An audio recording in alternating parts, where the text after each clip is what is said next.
Late yestreen I saw the new moon, with the old moon in her arms. And I fear, my master dear, we shall have a deadly storm. Ballad of Sir Patrick Spence. Section 1.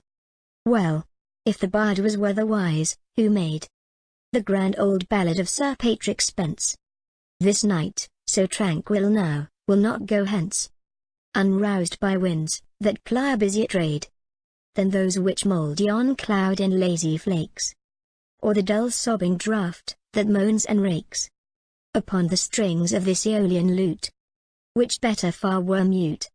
For lo, the new moon winter bright, and overspread with phantom light, with swimming phantom light overspread, betrimmed and circled by a silver thread. I see the old moon in her lap, foretelling the coming on of rain and squally blast. And oh, that even now the gust was swelling, and the slant night shower driving loud and fast. Those sounds which oft have raised me, whilst they awed and sent my soul abroad, might now perhaps their wonted impulse give, might startle this dull pain, and make it move and live. Section 2. A grief without a pang, void, dark, and drear. A stifled, drowsy, unimpassioned grief, which finds no natural outlet, no relief in word, or sigh, or tear. O lady, in this one and heartless mood, to other thoughts by yonder throstle wooed, all this long eve, so balmy and serene, have I been gazing on the western sky, and its peculiar tint of yellow-green. And still I gaze, and with how blank an eye! And those thin clouds above, in flakes and bars, that give away their motion to the stars. Those stars, that glide behind them or between, now sparkling, now bedimmed, but always seen. Yon crescent moon, as fixed as if it grew in its own cloudless, starless lake of blue. I see them all so excellently fair. I see, not feel, how beautiful they are. Section 3. My genial spirits fail. And what can these avail? To lift the smothering weight from off my breast? It were a vain endeavor, though I should gaze forever on that green light that lingers in the west. I may not hope from outward forms to win the passion and the life, whose fountains are within. Section 4. O lady, we receive but what we give, and in our life alone does nature live. Ours is her wedding garment, ours her shroud, and would we aught behold, of higher worth, than that inanimate cold world allowed to the poor loveless ever anxious crowd? Ah, from the soul itself must issue forth a light, a glory, a fair luminous cloud, enveloping the earth, and from the soul itself must there be sent a sweet and potent voice, of its own birth, of all sweet sounds the life and element. Section 5. O pure of heart, thou needst not ask of me what this strong music in the soul may be, what, and wherein it doth exist, this light, this glory, this fair luminous mist, this beautiful and beauty-making power. Joy, virtuous lady, joy that ne'er was given, save to the pure, and in their purest hour. Life, and life's effluence, cloud at once and shower. Joy, lady, is the spirit and the power, which wedding nature to us gives in dower. A new earth and new heaven, undreamt of by the sensual and the proud. Joy is the sweet voice, joy the luminous cloud. We in ourselves rejoice, and thence flows all the charms or ear or sight, all melodies the echoes of that voice, all colors a suffusion from that light. Section 6. There was a time when, though my path was rough, this joy within me dallied with distress, and all misfortunes were but as the stuff whence fancy made me dreams of happiness. For hope grew round me, like the twining vine, and fruits, and foliage, not my own, seemed mine. But now afflictions bow me down to earth, nor care I that they rob me of my mirth. But oh, Each visitation suspends what nature gave me at my birth, my shaping spirit of imagination. For not to think of what I needs must feel, but to be still and patient, all I can, and happily by abstruse research to steal from my own nature all the natural man. This was my sole resource, my only plan, till that which suits a part infects the whole, and now is almost grown the habit of my soul. Section 7. Hence, viper thoughts, that coil around my mind, reality's dark dream. I turn from you, and listen to the wind, which long has raved unnoticed. What a scream of agony by torture lengthened out, that lute sent forth, thou wind, that rav'st without.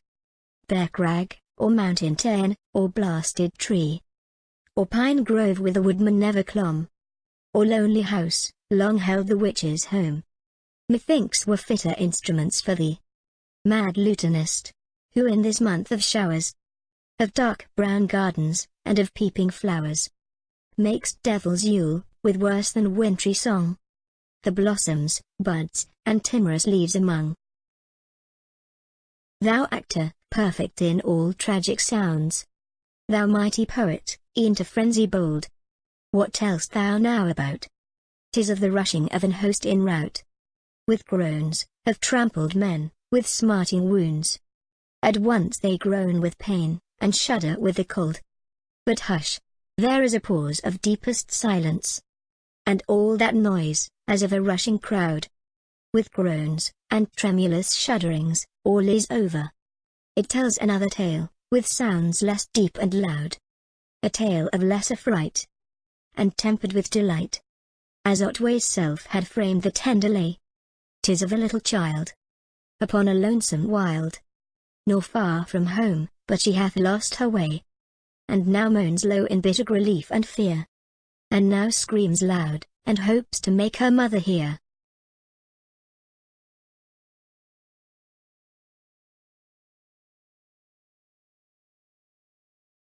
Section 8. 'Tis midnight, but small thoughts have I of sleep. Full seldom may my friend such vigils keep. Visitor, gentle sleep, with wings of healing. And may this storm be but a mountain birth. May all the stars hang bright above her dwelling, silent as though they watched the sleeping earth. With light heart may she rise, gay fancy, cheerful eyes.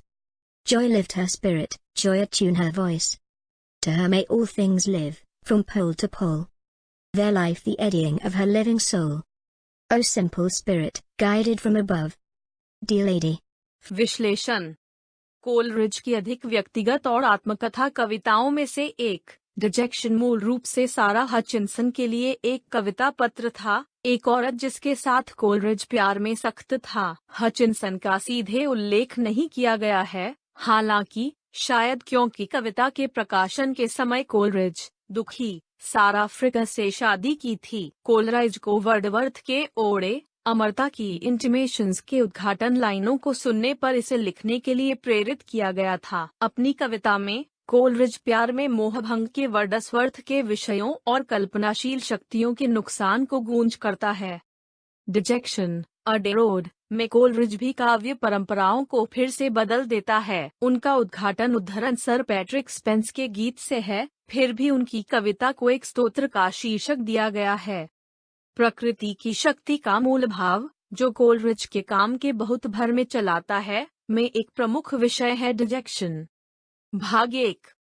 कविता का प्रस्ताव sir Patrick Spence के गीत में एक घातक तूफान के चंद्रमा के अशुभ और शैडोइंग के विषय में एक अंश है। कोलरिज टिप्पणी करता है कि अगर बाढ़ मौसम के बारे में सटीक है, तो यह वर्तमान में शांत रात जल्द ही एक तूफान में बदल जाएगा। कोलरिज नई चांद उसकी गोद में पुराने चांद पकड़े देखता है। प्रस्तावना में चंद्रमा की छवि के लिए एक समान दृश्य। वह तूफान होने की इच्छा रखता है, क्योंकि उसे अपनी भावनाओं को हल करने और इस सुस्त दर्द को डराने के लिए कुछ चाहिए। भाग 2।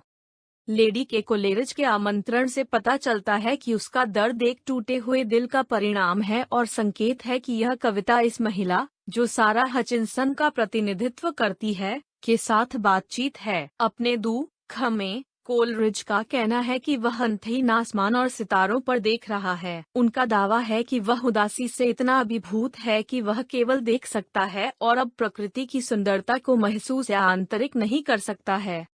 भाग 3।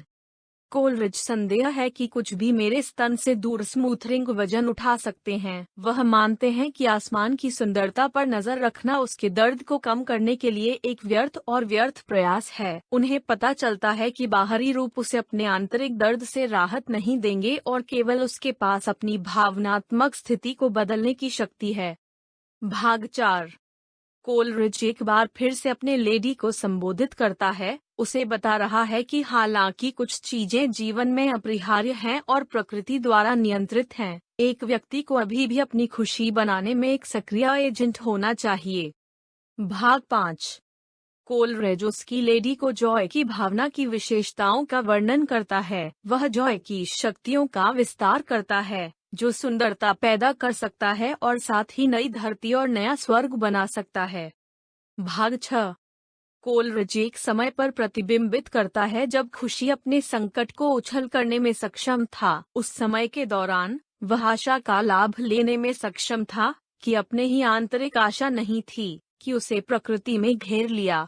हालांकि जो संकट वह अब महसूस करता है वह बहुत अधिक हावी है। वह अब भी परवाह नहीं करता है कि उसकी सारी खुशी चली गई है। हालांकि वह विलाप करता है कि उदासी के प्रत्येक छोटे यात्रा उसे कल्पना की अपनी शक्ति का लूटता है। चूंकि कोलरिज उदासी के अलावा अन्य किसी भी भावना महसूस नहीं कर सकता है, उसकी कल्पना कम से कम उसे खुशी है कि उसे प्रकृति में घेरा हुआ चोरी करने की अनुमति दी होगी और इस तरह वह खुशी के पास है कि बहाना। भाग 7। कोलरिज अब ट्यूमल्चुअस मौसम के लिए उसका ध्यान बदल जाता है। इस उग्र तूफान के भीतर वह अपनी मां की तलाश में एक बच्चे की कम डरावनी आवाज सुन सकता है। भाग 8। हालांकि यह आधी रात है, कोलरिज सोने के लिए जाने का कोई इरादा नहीं है। हालांकि वह अपनी लेडी की यात्रा करने और लेडी की आत्माओं को उठाने और उसकी खुशी लाने के लिए अपनी चिकित्सा शक्तियों का उपयोग करने के लिए नींद की इच्छा रखता है। कोलरिज लेडी अनंत खुशी को बधाई देकर कविता समाप्त करता है। Analysis. One of Coleridge's more personal and autobiographical poems, Dejection, was originally a verse letter to Sara Hutchinson, a woman with whom Coleridge was desperately in love. Hutchinson is not mentioned directly, however, perhaps because at the time of the poem's publication Coleridge was, unhappily, married to Sarah Fricker. Coleridge was inspired to write it upon hearing the opening lines of Wordsworth's ode, Intimations of Immortality. In his own poem, Coleridge echoes Wordsworth's themes of disillusionment in love and the loss of imaginative powers. In Dejection, an ode, Coleridge also reinvents poetic traditions. His opening quotation is from the ballad of Sir Patrick Spens, yet his poem is given the title of an ode. The motif of the power of nature, which runs throughout much of Coleridge's work, is a major theme in Dejection. Part 1. The preface to the poem is an excerpt concerning the moon's ominous foreshadowing of a deadly storm in the ballad of Sir Patrick Spens. Coleridge remarks that if the bard is accurate about the weather, then this currently tranquil night will soon turn into a storm. Coleridge sees the new moon holding the old moon in her lap, an identical scene to the moon image in the prologue. He wishes for a storm to occur, because he needs something to stir his emotions and startle this dull pain. Part 2. Coleridge's invocation of Lady suggests that his pain is the result of a broken heart and signals that this poem is a conversation with this lady, who represents Sara Hutchinson. In his grief, Coleridge says that he has been endlessly gazing at the skies and the stars. He claims that he is so overwhelmed with sadness that he can only see and can no longer feel or internalize the beauty of nature. Part 3. Coleridge doubts that anything can lift the smothering weight from off my breast. He admits that gazing at the beauty of the skies is a vain and futile effort to ease his pain. He realizes that outward forms will not relieve him of his inner pain and that only he has the power to change his emotional state. Part 4. Coleridge once again addresses his lady, telling her that although some things are inevitable in life and controlled by nature, a person must still be an active agent in creating his or her own happiness. Part 5. Coleridge describes the characteristics of the feeling of joy to his lady. He extols the powers of joy, which can create beauty as well as create a new earth and new heaven. Part 6. Coleridge reflects on a time when joy was able to surmount his distress. During that time, he was able to take advantage of the hope, that was not his own internal hope, that surrounded him in nature. However, the distress he feels now is much more dominating. He no longer even cares that all his happiness is gone.